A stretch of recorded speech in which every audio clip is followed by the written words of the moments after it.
네, 안녕하세요. 코로나 시국에 경황 없이 보내고 있죠. 그래도 우리 공부를 멈출 수는 없잖아요. 그래서 오늘 선생님은 우리 개강주에 기억나나요? 개강주에 제가 3반, 4반 중심으로 고전시가, 개론 이렇게 해서 수업을 한 적이 있어요. 오늘은 그걸 좀 이어서 할 텐데 분량을 자신은 없어요. 너무 길지 않을까 좀 걱정되긴 하는데 추후에 선생님이 보충해 줄 수 있는 여지도 있고 하니까 오늘은 주요 고전시가 작품에서 이 작품들 할 거예요. 면왕정가, 그 다음에 매화사, 그 다음에 만흥, 이 두 개 연시적으로 이건 가사죠. 이 작품들 본문을 설명을 하고요. 그 다음에 기출에 나왔던 문제들을 물론 본 적도 있겠지만은 다시 한번 문제를 어떤 식으로 출제됐는지, 그러면 우리가 무엇을 읽어내야 되는지 이런 데 도움이 되는 수업이 되었으면 좋겠습니다. 그리고 선생님은 주로 여기에서 고전시가 요즘에는 그래도 이제 현대로 번역을 많이 해주지만 옛날 말이 낯설어서 고전시가 어렵다는 친구들이 많이 있다는 거 알고 있습니다. 그래서 선생님이 주로 여기서 초점 맞출 것은요, 읽는 방법, 어떻게 읽을 것인가, 그런 거, 아래아라든가 겹자음 이런 거 있죠. 이런 것들 설명을 가능하면 자주 반복해서 할 거예요. 모든 걸 다 할 수는 없겠지만. 그 다음에 또 하나는 이것들은 정형시가니까 이것에 드러나는 운율 설명도 할 거예요. 운율. 그 다음에 고전시가 우리가 또 어려워하는 것 중에 하나가 표현법이죠. 그래서 이런 부분들이 좀 낯설어서 아직은 어색하게 느끼는 친구들이 있는데 이런 걸 초점을 맞춰서 이 세 작품을 중심으로 해서, 물론 문제 지문 세트는 현대시도 있어요. 간략하게 현대시 읽는 방법도 겸해서 시간이 허락된다면 문제 풀이까지 해볼 생각입니다. 이 강좌는 50분 3개에 3시간짜리로 구성을 할 거고요. 다 이루지 못한다면 어쩔 수 없죠 뭐. 다음 주에 정식 개강 다시 할 거니까 그때 선생님이 AS를 할 수 있도록 하겠습니다. 그러면 들어가 보도록 하겠습니다. 먼저 면왕정가와 매화사가 나와 있는데, 이 면왕정가라는 작품은, 자, 먼저 우리나라의 가사 작품 중에 현재 남아있는 것 중에 가장 오래된 것을 상춘곡이라고 해요. 상춘곡. 이거는 정극윤이라는 분이 썼고요. 조선 전기에. 그 다음에 이거를 이어받은 것이 면왕정가, 이렇게 얘기를 해요. 물론 여기 나와 있듯이 얘는 송순이라는 분이 썼죠. 그 다음에 이 송순의 직계 제자가 그 유명한 정철이에요. 그래서 정철은 작품이 많죠. 일단 수능에 자꾸 언급되는 작품만 얘기해 보더라도 성산별곡이라든가, 그 다음에 관동별곡이라든가, 그 다음에 사미인곡, 속미인곡, 이런 작품들이 있죠. 그래서 이것들은 기출에도 여러 번 나왔던 작품들이에요. 그래서 이것들을 쓴 사람은 정철인데, 정철은 이제 가사계의 슈퍼스타, 가사계 BTS 뭐 이렇게 얘기가 되는 사람이죠. 그런데 정철은 송순으로부터 직접 가사를 배운 걸로 알려져 있어요. 그리고 실제로 정철의 여러 가지 관동별곡이라든가 성산별곡이라든가 표현법에 나온 걸 보게 되면 면왕정가의 영향을 많이 받았다는 것도 알 수 있죠. 그래서 이 면왕정가도 기출로 여러 번 나왔었는데, 문제는 뭐냐면 면왕정가 전문을 실을 수는 없어요. 길이가 만만치 않아 가지고. 그러다 보니까 학생들 입장에서는 문학교과서에서 배우기 이전에는 전문을 다 배운 경우는 없더라. 그래서 선정한 이유가 되기도 해요. 그래서 오늘은 면왕정가 본문을 먼저 정리를 하는 시간을 가질 거예요. 그렇게 진행을 하겠습니다. 자, 이건 지우고, 그러면 면왕정가, 면왕정이니까 이건 정자 이름이에요. 정자 이름. 지금도 남아있죠.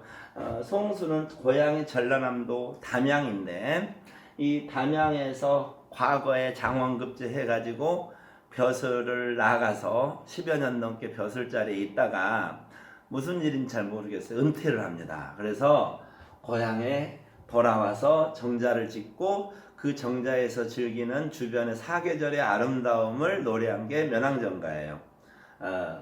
물론 놀기만 한 건 아니고 많은 제자들을 길러냈죠. 그 제자들 속에 정철도 있는 거고요. 자, 내용을 이제 하나씩 보도록 할게요. 선생님이 세부 설명까지 하다 보면 길어지니까 아까 얘기했던 것처럼 읽는 방법, 운율, 표현법 중심으로 얘기를 하도록 할 거예요. 먼저 이 작품을 보게 되면 맨 처음에 무등산 한활김의 동다이로 뻗어이셔. 그런데 이건 가사거든요.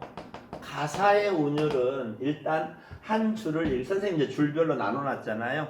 한 줄을 읽을 때 네 덩어리로 끊어 읽게 되어 있어요. 네 덩어리. 그걸 사음보라고 해요. 음보율이라고 해요. 우리나라 사람들은 좀 사음보와 삼음보를 주로 쓰는데 진달래꽃 같은 시가 삼음보의 대표적인 작품이고 가사나 시조는 다 사음보예요. 그 다음에 음수율, 글자 수인데요. 이거는 항상 지키는 게 아니라 표준이 그렇다는 얘기인데 표준은 3, 4조로 이루어져 있어요. 이건 무슨 뜻이냐면 기본 글자가 얘는 음수율이거든요.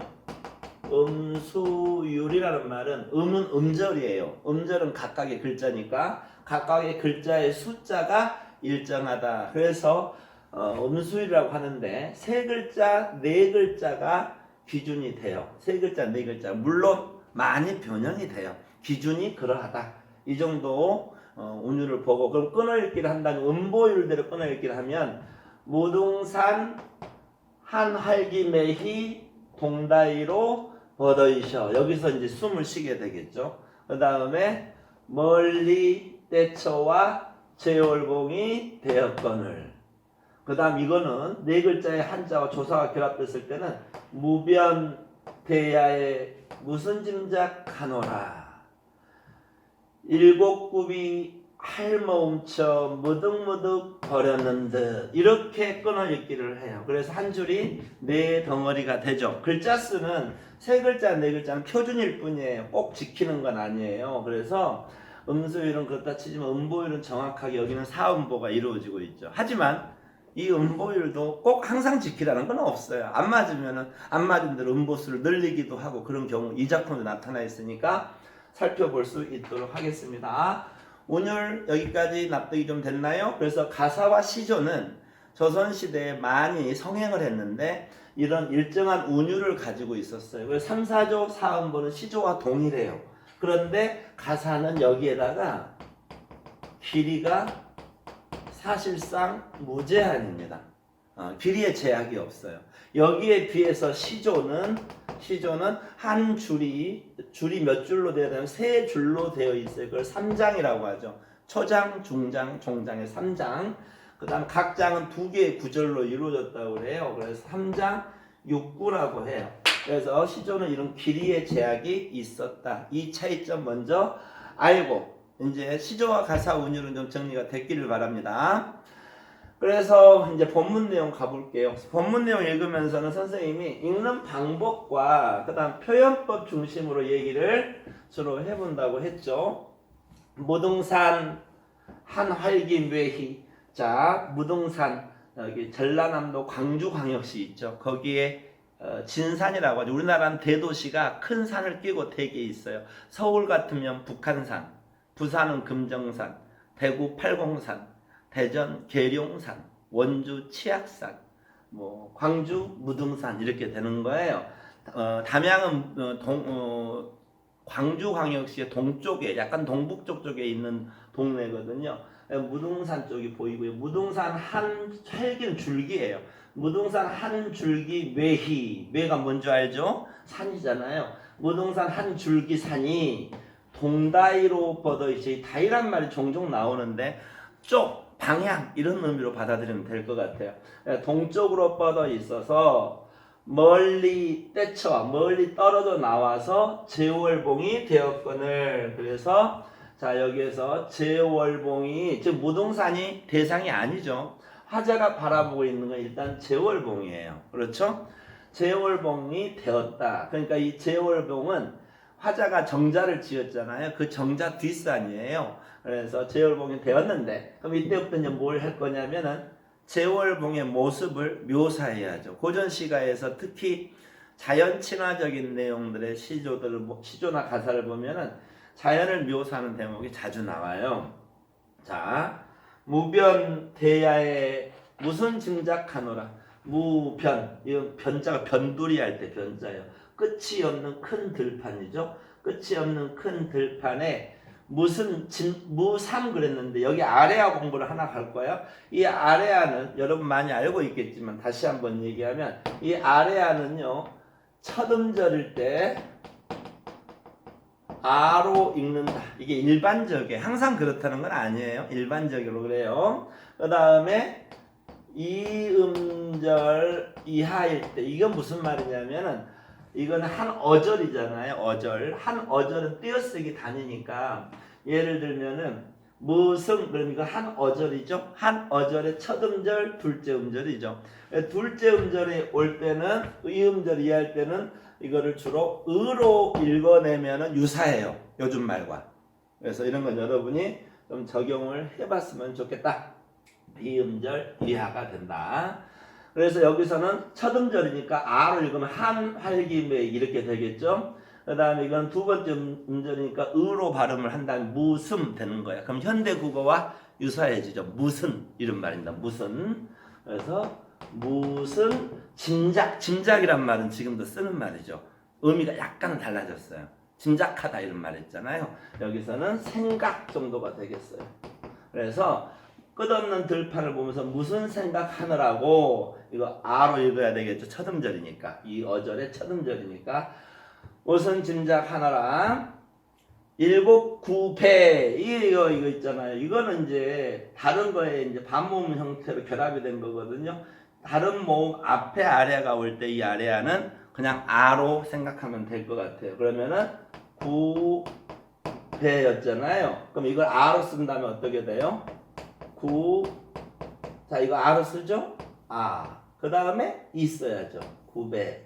이 정도 읽어주면 돼요. 물론 구배라는 말은 지금은 없지만 지금은 굽이라는 말이죠. 몇 굽이, 한 굽이 돌아간다, 두 굽이 돌아간다 이럴 때 일곱 굽이라는 것은 이제 봉우리가 7개인 것 같아요. 제월봉의 봉우리가 할머 움쳐 이건 한 대 움쳐서 7개의 봉우리가 한 번씩 쫙 집약되어 있나 봐요. 이거는 의태어인데 무득무득 꽉꽉 이게 뭐랄까 밀집되어 있다는 느낌 같아요. 무득무득 버렸는 듯 이 말은 펼쳐져 있다. 또는 무득무득 모여서 나란히 있다. 뭐 이 정도로 봐도 될 것 같아요. 그래서 7굽이가 한데 뭉쳐 있다. 뭉쳐 있는 것 같다. 이렇게 말한 거예요. 그러면 여기서 이 부분은 뭘 보여주고 있는 거예요? 제월봉의 모습을 보여주고 있죠. 그렇죠? 가운데 굽이는 그 7봉우리 중에서 가운데 굽이는 가운데 굽이라고 하니까 봉우리로 봐도 될 것 같아요. 가운데 굽이는 굼기라는 말은 구멍 또는 동굴 이런 말로 쓰이는 말이에요. 그래서 동굴에 든 늙은 용이 그냥 그대로 가면 되겠습니다. 늙은 용이 선잠을 갖게 선잠 나왔어요. 선잠은 우리 깊이 들지 않은 잠이잖아요. 그러니까 얕은 잠을 깨야 이거 읽는 방법 겹받침이죠. 겹자음이죠. 시옷과 기역 이렇게 돼 있죠. 이렇게 됐을 때는 현대어로 바꿔서 발음할 때 옛날 사람들이 이거 달리 발음했대요. 그건 잘 모르겠어요. 짐작만 하는 거예요. 이렇게 발음될 때는 뒤에 자음을 된 소리로 발음하면 돼요. 뒤에 자음의 된 소리. 자, 우리 자음은 쌍자가 들어가는 자음이 5개가 있죠. 쌍기역, 쌍비긋, 쌍비읍, 쌍시옷, 쌍지읍. 이거를 된소리라고 해요. 된소리. 이제 언어와 매체 선택한 친구들은 이 자음 체계도 익혀놔야 되겠죠. 이거 된소리니까 예사 소리는 기역, 비긋, 비읍, 시옷, 지읍. 그럼 겉센 소리는 키읔, 티읕, 피읕. 얘는 없고 치읕. 간단하죠. 이게 우리 자음 체계예요. 안 울림 소리. 자, 어쨌든 이거는 기역이니까 이걸 된소리로 발음하면 얘가 되겠죠. 그래서 그 다음에 저 말을 구성을 한 걸 보면은 시옷 기역이니까 이건 된소리 발음이죠. 그럼 된소리 쌍기역. 그 다음에 뭐가 있어요? 아래아가 있으니까 저럴 때 아래아는 아로 발음한다고 그랬죠. 아. 그 다음에 이 이렇게 되는 거예요. 그래서 선장을 갖게 이렇게 읽어주면 돼요. 이건 한두 번만 하게 돼. 여러분이 솔직히 뭐 혼자서 발음 잘 안 하잖아요. 마음속으로라도 독서실에서 하면 안 되고요. 마음속으로라도 발음해 보면은 몇 번만 해보면 자연스럽게 읽을 수 있게 돼요. 그렇게 되면 생각보다 많은 글자들, 표현들을 현대어로 우리가 받아들일 수 있게 됩니다. 연습 여러분 해봐야 됩니다. 그냥 가만히 앉아있으면 저절로 되는 건 없어요. 그죠?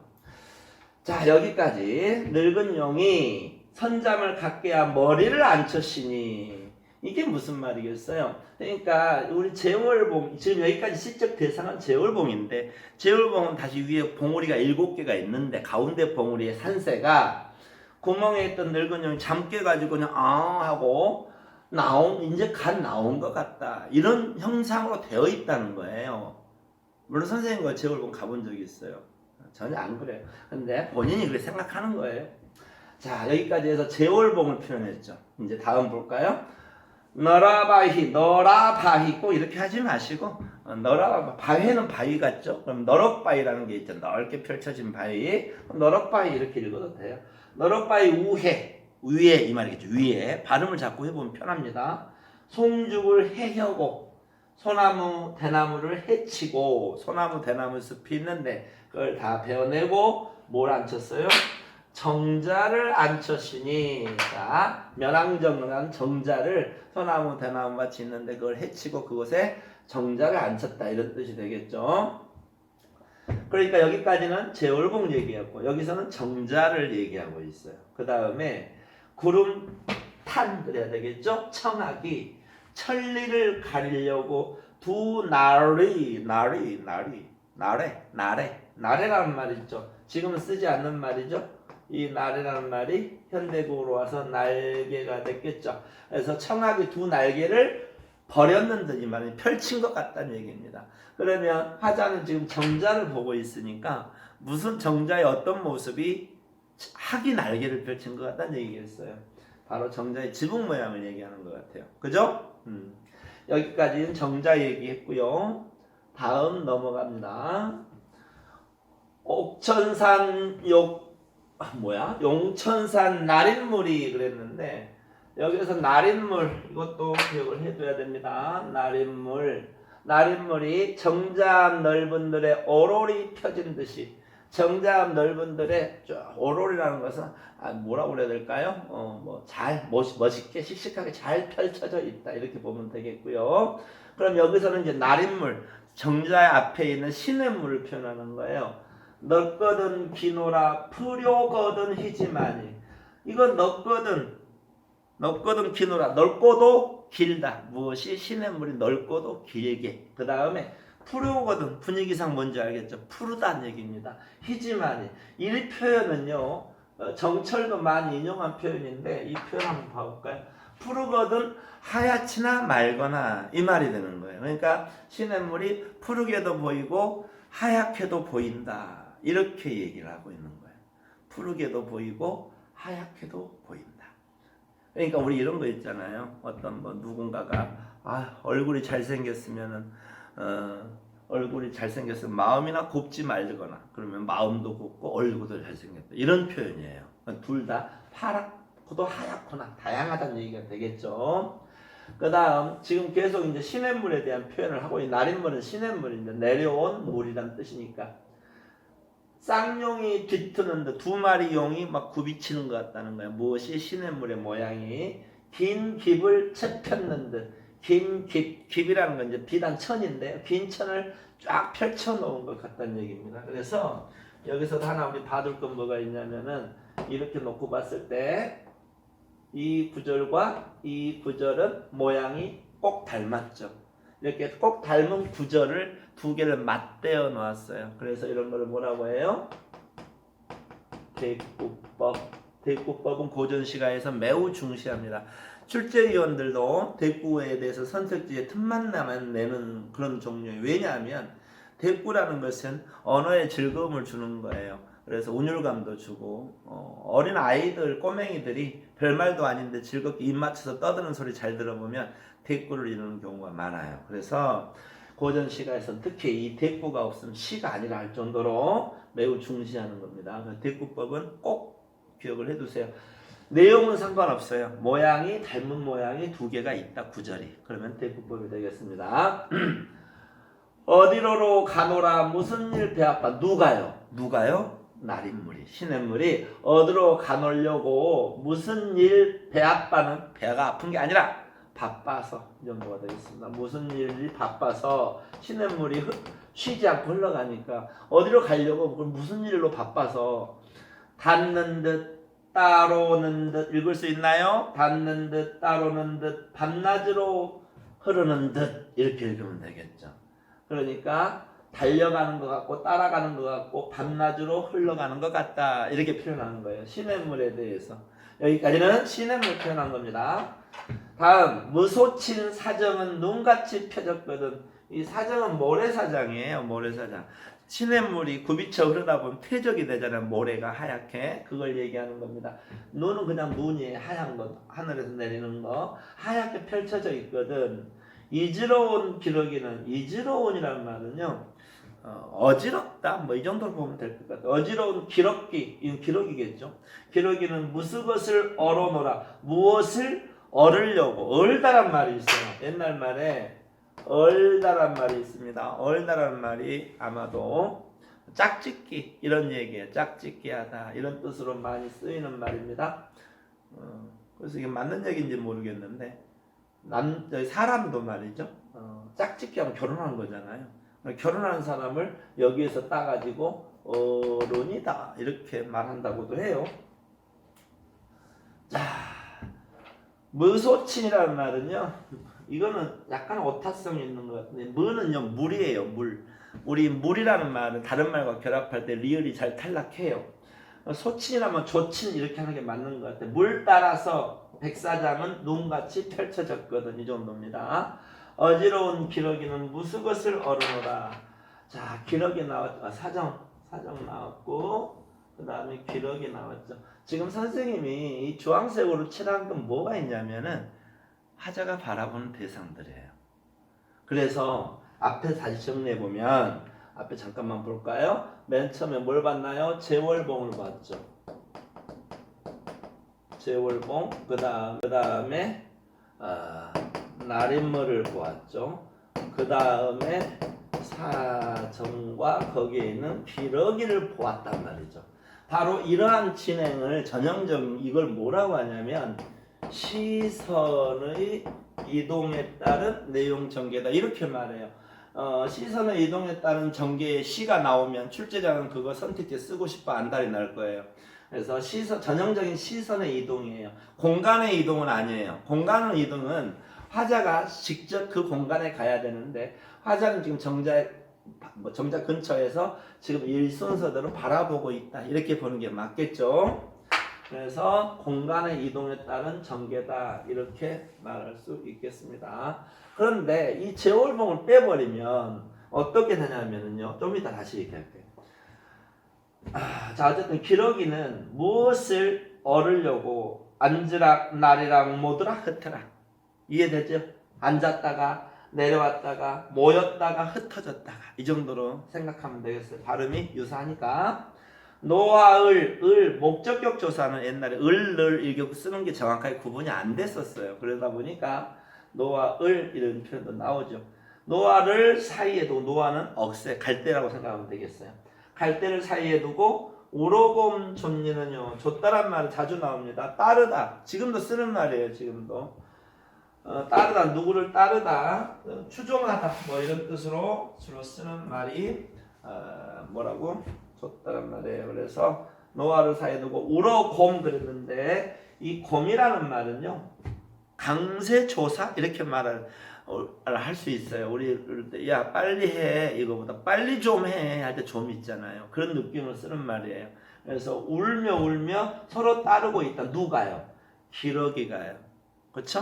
그래서 정자 다시 정리해 보면 뒷장까지 넘어간다면 다시 정리할게요.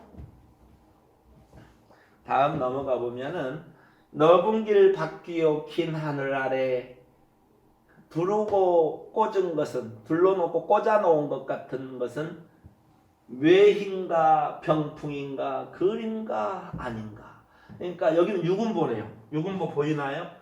두르고 꽂은 것은 외인가 병풍인가 거린가 아닌가. 유군보죠. 음보는 필요에 의해서 얼마든지 늘릴 수도 있고 줄일 때도 있고 그래요.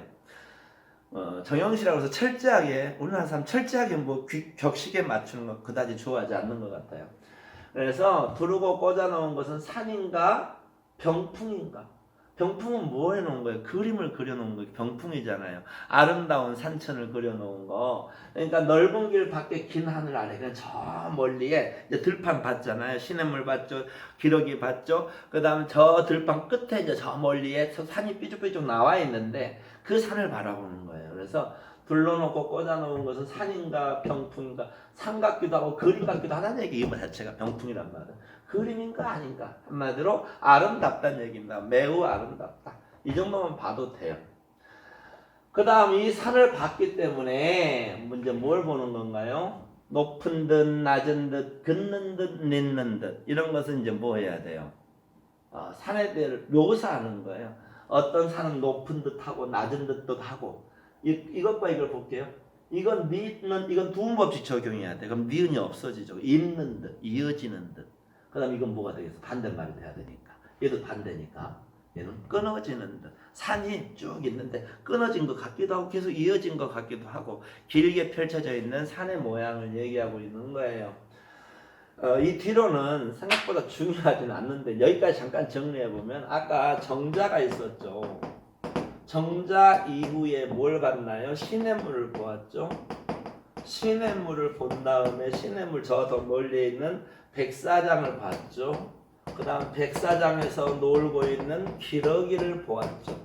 그 다음에 저 멀리 있는 들판 끝에 있는 산을 보았죠. 선생님 이걸 쓴 이유는 뭐냐면 이것도 전형적으로 화자는 지금 정자의 근처에 있어야 돼요. 그렇죠? 그래서 이런 전개 과정 바로 근경에서 원경으로 전개한다. 이거의 대표적인 모습이에요. 그래서 근경에서 원경으로 시상을 변화시키고 있다. 이런 선택지는 흔히 나오거든요. 선택지에. 근데 우리가 문학 문제 풀다가 정답을 놓쳤다고 쳐봐요. 그럼 이거 다 의심합니다. 조심해야 됩니다. 이건 전형적인 근경에서 원경으로 시상을 전개한 형태예요. 이건 꼭 기억해 두셔야 됩니다. 자, 그 다음 이제부터는 멀리 있는 산들을 쭉 열거하는 거예요. 글자가 좀 많은데요. 그냥 적당히 산 이름 나열한 거니까 적당히 봐도 될 것 같아요. 한번 가볼게요.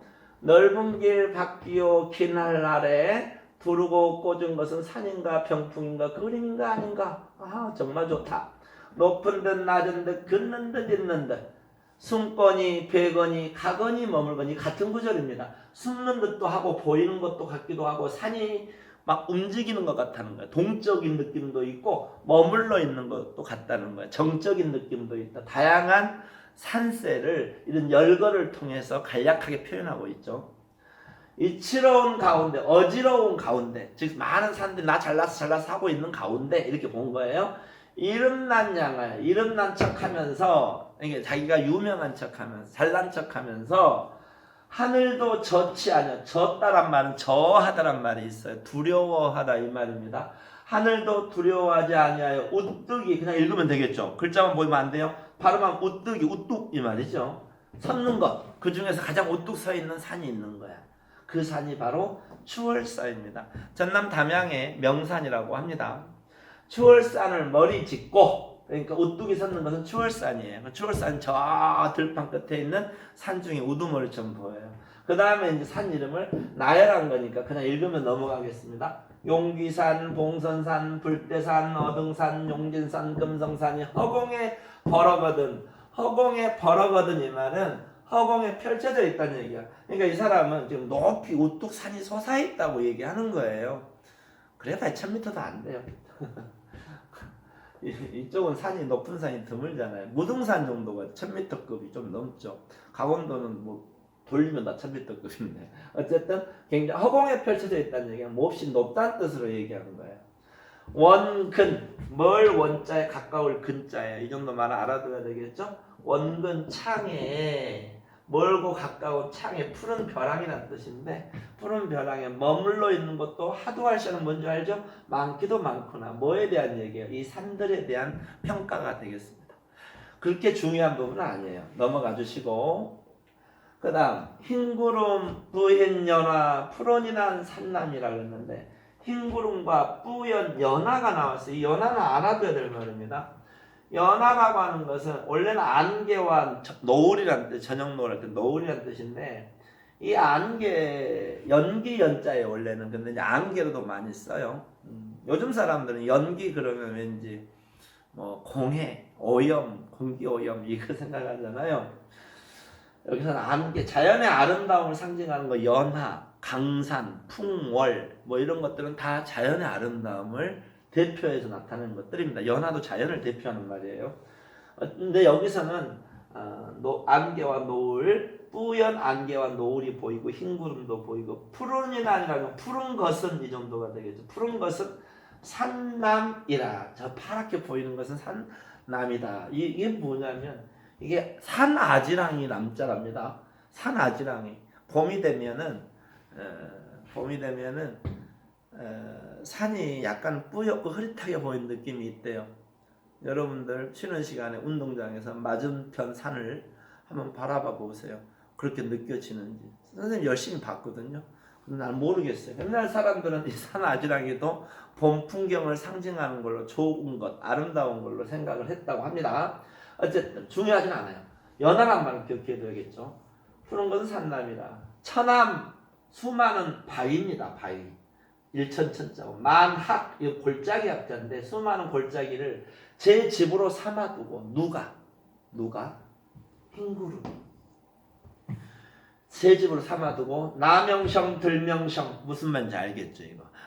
나오면서 들어가면서 들락날락 했다는 얘기야. 일해도 구는 지고 일해라는 것은 뭐냐면은 아양을 떤다 뭐 이 정도 애교 부린다 이렇게 생각하면 좋아요. 흰구름이 들락날락하면서 애교 부리는 것 같다 이렇게 생각하는 거예요. 애교를 구는 것 같다 뭐 이 정도 보면 되겠고 오르거니 나리거니 올라갔더니 내려왔다가 누가 흰구름이 장공에 떠가거니 누가 흰구름이 먼 하늘로 떠나가기도 하고요. 광야로 건너가기도 하고요. 여기도 유군보 나왔죠. 이것도 유군보죠. 음복하기에는 틈틈이 있을 수도 있는 거예요. 건너거니 이제 푸르락 불그락 여트락 짙으락 뭔지 알겠죠? 흰 구름이 점점 변하잖아요. 파래졌다가 붉어졌다가 옅어졌다가 짙어졌다가 사양과 섞어디어 사양은 석양을 말해요. 석양과 섞어져 가지고 새우 가느다랄 새자니까 가랑비가 되겠죠. 봄비인데 봄비까지 뿌리는구나. 누가 흰구름이요. 이렇게 연결해 볼 수 있겠죠. 여기까지가 이제 봄 풍경을 주로 얘기하고 있죠. 넘어가 볼게요. 그래서 봄 풍경을 또 즐겨야 되잖아요. 화자가. 그래서 남열을 배야 타고 이런 거 이제 읽어낼 수 있죠. 아래 아를 읽어야 되니까 남열을 배야 타고 솔 아래 굽은 길로 오며 가며 하는 적에 여기도 유분보네요. 남열을 배야 타고 솔 아래 굽은 길로 오며 가며 하는 적에 할 적에 이 말이죠. 남열하는 거 알아두세요. 남열은 자주 나옵니다. 조선시대 때 사대부들이 타는 남자들이 타는 가마였어요. 여자들이 타는 가마는 다 방으로 만들어져 있잖아요. 사방이 차단돼 있죠. 남자들이 타는 가마는 가마 틀 위에 그냥 의자만 하나 있는 거예요. 그 의자가 뚜껑은 없고요. 그걸 남열이라고 합니다. 남열을 바삐 타고 솔 아래 굽은 길로 소나무 아래 굽어있는 오솔길 되겠죠. 왔다 갔다 하고 있는 거예요. 걸어 다니지 않네요. 이것도 가마 타고 다니네. 오며 가며 할 때 녹양에 오는 황행 교태겨워 하는 게야. 녹양할 때 이 녹자는 초록할 때 녹자예요. 이 양자도 버드나무 양자인데 봄을 상징하는 나무는 버드나무예요. 지금 우리 수만이에도 저기 뒤뜰 쪽에 버드나무 있는데 벌써 2주일 전부터 이파리가 나온 건 아니지만 줄기가 약간 연두빛이 느껴져요. 봄은 그렇게 이미 와 있는 겁니다. 푸른 버드나무에 우는 황행은요. 황행은 노란 앵무 이렇게 느낌 주시면 꾀꼬리입니다. 노란새는 꾀꼬리예요. 여기 우리 수만이 뒤에도 꾀꼬리 봄 되면 많이 울어요. 꾀꼬리가 교태교 하는 걸 말 그대로 교태를 부르는 것도 꾀꼴, 꾀꼴 하면서 교태를 부리고 있구나. 아름다운 봄 풍경이죠. 그런데 이 황행이 교태를 부리고 있다는 얘기는 누구의 생각이야? 화자의 생각이죠. 꾀꼬리가 진짜 교태를 부리는지 알게 뭐예요? 그래서 이런 거는 뭘 얘기할 수 있어요? 화자의 감정이 이입되었다. 이렇게 말할 수도 있겠어요. 이 부분은. 됐나요? 그 다음 이제 여름으로 가야 되겠죠. 여기가 봄이었고요. 이제 여름 갑니다. 나무새 잦아지어 숨이 얼랜 적의. 나무 사이가 잦아졌다는 얘기는 이파리가 폈으니까 빽빽해졌다는 얘기예요. 수음은 나무 숫자 그늘 음자예요. 그러니까 나무 그늘이 얼랜 적이 얽혀 있는 거죠. 그래서 이제 나무 그늘 여러분들 우리 수만이 운동장 내려가는데 거기 의자 있잖아요. 거기 그 뒤에 있는 나무가 다 벚나무인데 벚꽃 필 때 꽃그늘 아래 거기 앉아 있으라고 작년에 설치한 겁니다. 봄에 공부 열심히 하고 휴식할 때 마음껏 누려보시기 바랍니다. 나무 그늘이 얼린 적에 백척 난간에 긴 조울은 내 옆에니. 백척 난간. 난간이 뭔지 알죠? 발코니 같은 거. 근데 백척은요. 일척 이게 척이 자예요. 자. 우리 길이에 옛날 단위 중에 한자, 두자, 세자 이런 거 하잖아요. 그 자가 척이에요. 삼척동자 그런 말 들어봤죠? 삼척동자는 세자밖에 키가 안 되는 꼬맹이. 그러니까 1m가 안 되는 꼬맹이를 가리키는 말이에요. 백척은 그럼 얼마가 돼? 30m거든요. 30m가 되는 누각은 없어요. 그렇기 때문에 이건 좀 약간 과장해 놓은 건데 어쨌든 여름날에 높은 난간에서 저오름 내 옆에 할 일 없어요. 덥고. 그러니까 졸리는 거예요. 됐죠? 그런데 그냥 이대로 있으면 너무 더우니까 수면 양풍이야. 물 표면에서 이게 서늘할 양자인데 서늘한 바람이야. 그칠 줄 모르는구나. 야, 여름날에 난간 위에서 한숨 때리려고 하는데 시원한 바람까지 불어오니까 너무너무 좋겠죠. 여기까지가 여름 이야기입니다. 여름. 이제 가을 갑니다. 전설이 이거 뒤에 비읍이니까 비읍의 된소리로 진설이 빠진 후에 산빛이 금수로다.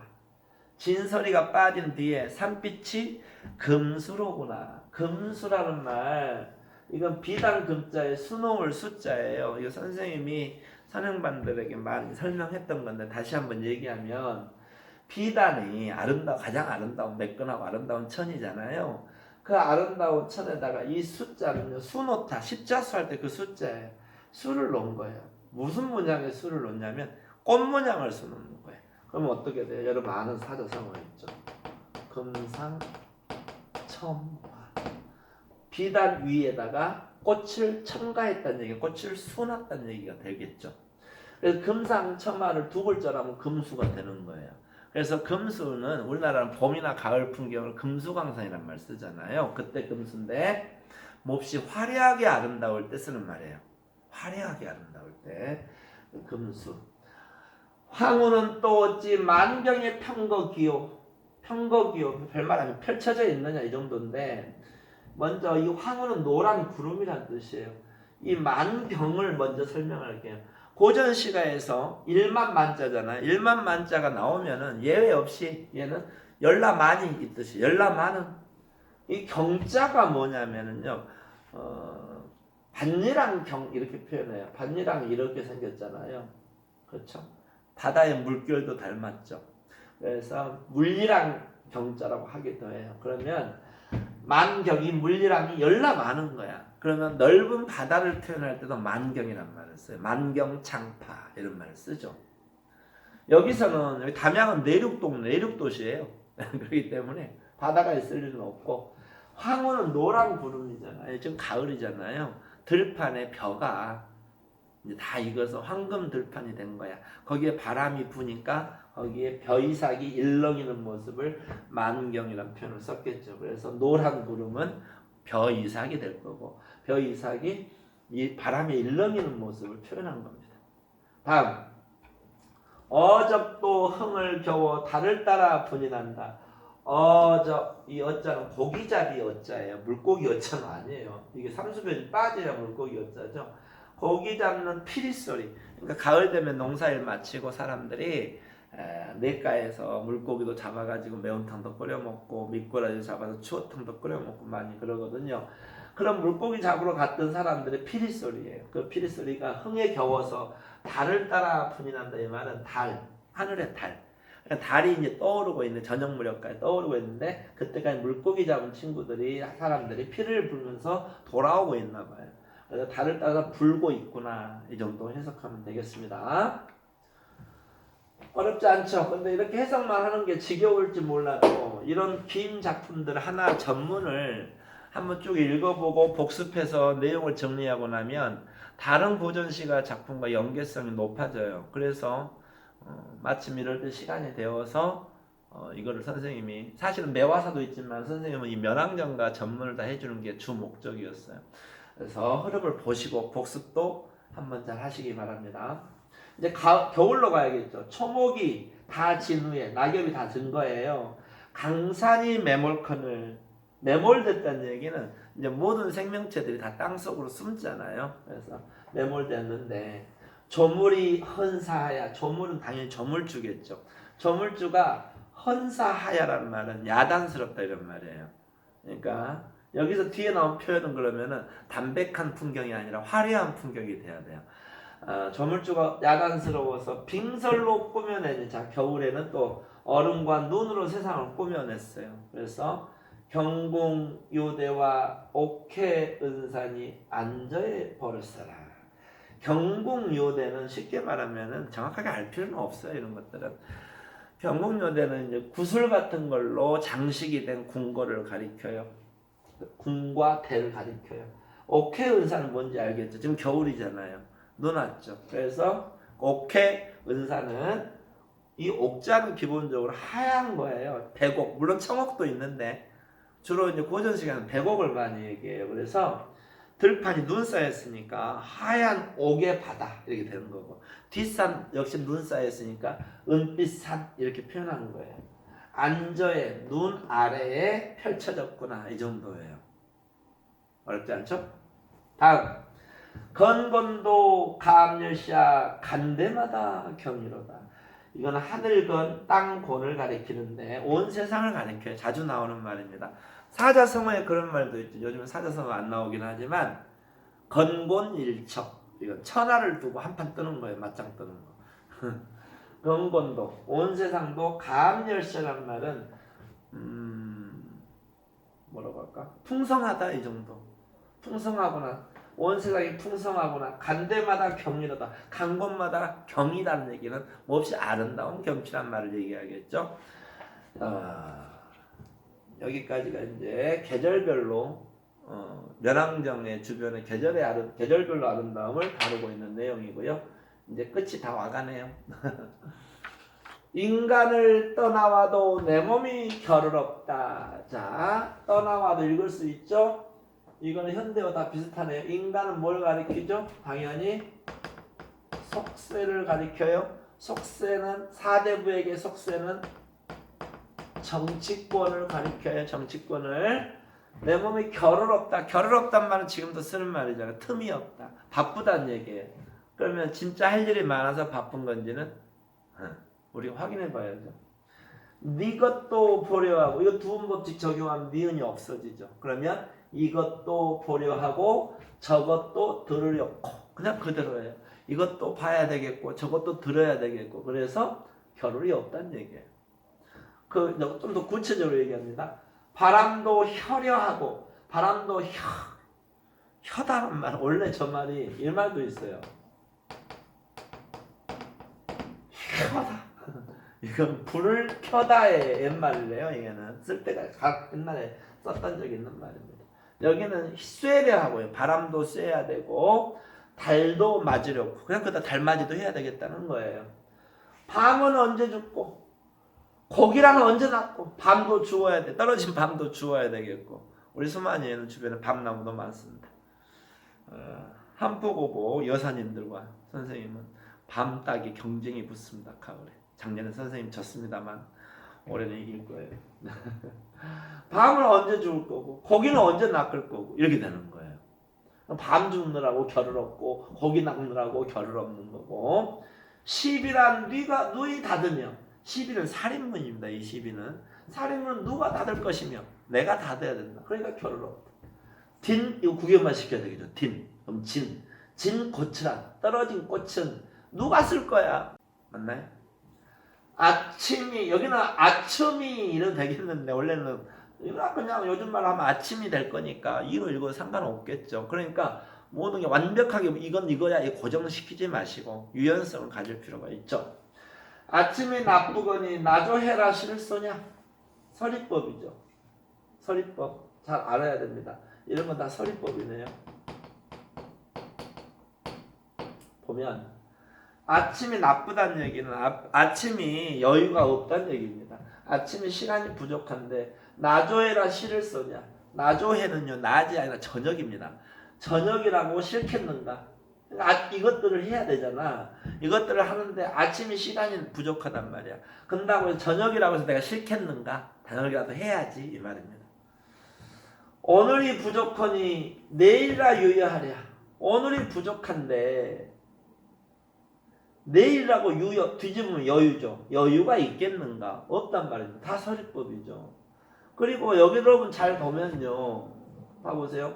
이것도 보려하고 저것도 들으려고 이 구절 바람도 혀려하고 달도 맞으려고 이 구절 밤을 하나 언제 주고 고기를 하나 언제 낳고 이 두 구절 시비란 니 닫으며 진꽃이란 누가 쓴다 이 구절 아침이 나쁘거니 나조이라 시를 쓰냐 이거 오늘이 부족거니 내일이라 유의하라 여기 이거 다 뭐 여기도 마찬가지야 다 대꾸법이죠.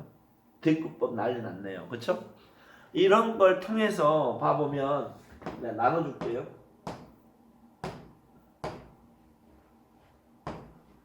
여기 나눠놓은 거 선생님 왼쪽과 오른쪽을 봐보세요.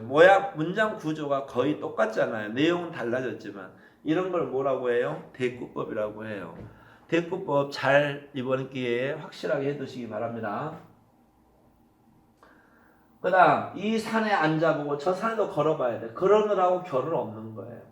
번로한 마음에 버릴 일이 아주 없다. 번로하다는 얘기는 번잡하다. 머리가 복잡해. 이것도 해야 되고 탐구도 해야 되고 국어도 해야 되고 수학도 영어 복잡해 이런 거죠. 번잡한 마음에 근데 버릴 일은 하나도 없다. 여러분도 마찬가지지만 우리 한 과목도 버릴 수 없잖아요. 이 사람도 내가 마음 복잡하고 겨를이 없지만 버리고 싶은 거 안 하고 싶은 거 하나도 없다. 다 할 거야. 자연을 이건 다시 말하면 자연을 마음껏 즐길 거야. 이렇게도 정리할 수 있겠습니다. 쉴 사이가 없거든. 이거 하느라고 쉴 사이가 없는데 길이나 전할이야? 여기 이런 곳으로 올 수 있는 찾아오는 길을 내가 다른 사람에게 전할 시간이 있겠는가? 이런 말입니다. 다른 사람에게 길을 안내해 줄 시간도 없다. 다만 한 청려장이 다 무디어 가노매라. 다만 하나의 청려장이 있는데 큰 청려장이 있는데 이건 지팡이에요. 지팡이. 장자가 지팡이 진짜고 장자인데 지팡이가 다 무디어 간다. 뭔지 알겠죠? 요즘 말과 다를 바가 거의 없잖아요. 다 무디어 간다. 달아서 짧아지고 있다는 얘기가 되겠습니다. 어렵지 않죠? 다음 넘어가 볼게요. 이제 술 한잔 해야죠. 풍류라는 것이 자연과 시와 음악과 그리고 술. 그렇죠. 술리 꼭 이렇게 읽으려고 하지 마시고 그냥 술이 하세요. 술이 니것거니 부은 법칙 이것거니 술이 익었어요. 버지라 없을 소냐? 있다 없다. 벗 친구잖아요. 친구가 있다 없다? 있다. 서리법이죠. 그래서 친구 불러다가 술 마시는 거예요. 그래서 불내며 타이며 혀이며 이하며 불내며라는 말은 우리가 노래를 부르다란 말이 있잖아요. 부르다 그 말인데 사동 표현이에요. 부르게 하다라는 뜻이에요. 부르게 하며 타이며도 마찬가지. 우리 악기를 연주할 때 뭘 타다고 하지? 검은고를 탄다고 하잖아요. 검은고를 타며가 아니라 타이며니까 사동 전미사예요. 타게 하며 악단을 불렀나 봐요. 파티하는데. 혀이며는요. 아까 선생님이 말한 적이 있죠. 이거 켜다. 이게 뭐라고? 켜다라고 그랬잖아요. 같은 거예요. 켜며 우리 이제 현악기 해금 같은 거는 활로 연주하는 걸 켠다고 하잖아요. 그래서 켜게 하며 이것도 사동표현이에요. 이하며라는 것은 흔들며 몸을 흔들며 댄스 타임인가 봐요.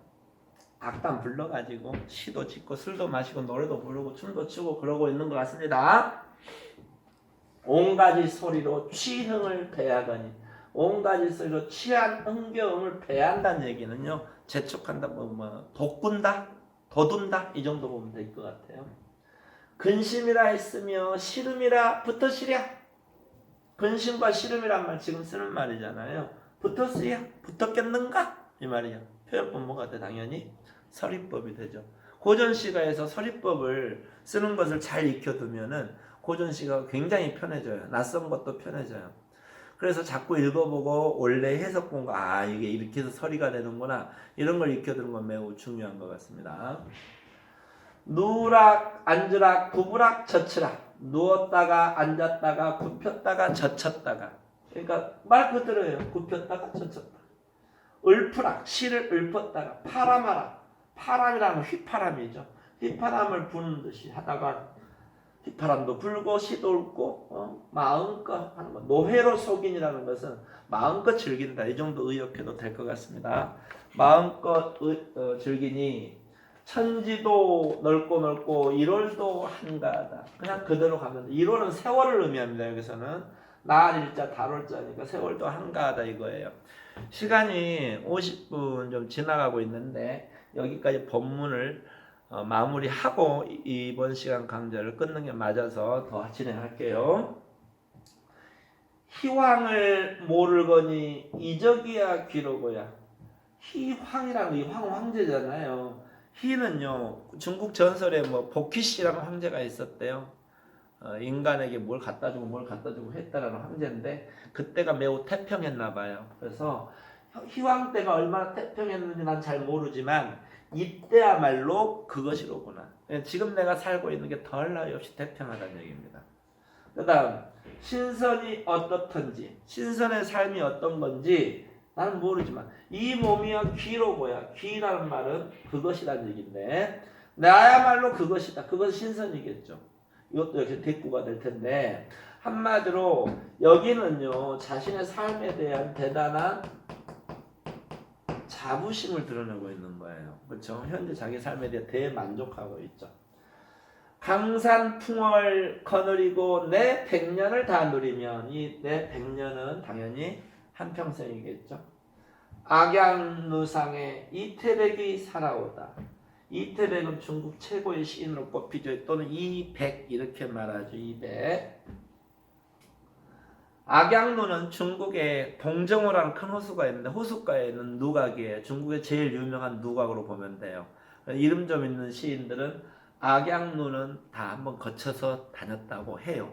두보도 거쳐갔고 이백도 거쳐갔는데 이태백은 시의 신선으로 불려요. 그래서 풍류적인 시를 굉장히 많이 썼거든요. 악양루에서 그렇게 질펀하게 풍류적으로 놀았대요. 그 이태백이 살아온다 해도 호탕한 정해야, 호탕한 마음이야. 이에서 더할 수냐? 나보다 더할 리는 없다.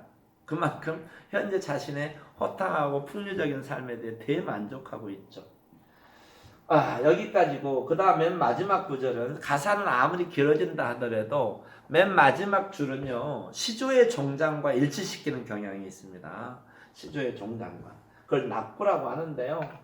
여기서도 역시 마찬가지입니다. 그래서 이 몸이 세 글자죠. 이런 굼도 이렇게 이렇게 살 수 있는 것도 이 말 이렇게 굴 수 있는 것도 이렇게 살 수 있는 것도 역구는 이셨다.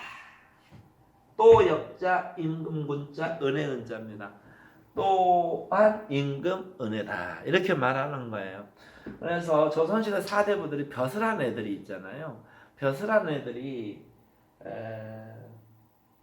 자연 은퇴하거나 유배가거나 해서 조정을 떠나 있잖아요. 그럴 때 글을 쓰게 되면은 임금 맛을 봤기 때문에 꼭 이런 구절들을 넣어줘요. 작년 수능특강에서도 이 역군원이라는 특징에 대한 고전시가와 설명문이 첨부된 그런 글이 있었죠.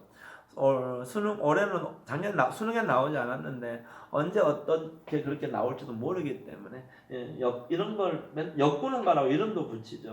이 사람 벼슬했던 적이 있기 때문에 역군은 이셨다 이렇게 돼요.